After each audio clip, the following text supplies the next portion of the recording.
Og hérna í skóginum þá ég hef fundið einhverja lilju held ég. Ég ekki viss. Laufblöðin eru svona þunn og löng og mjó.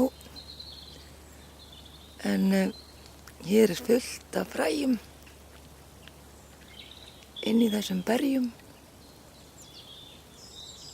sem ég ætla nú að taka bara með mér heim og prófa að rækta þetta og sjá hvaða planta þetta er.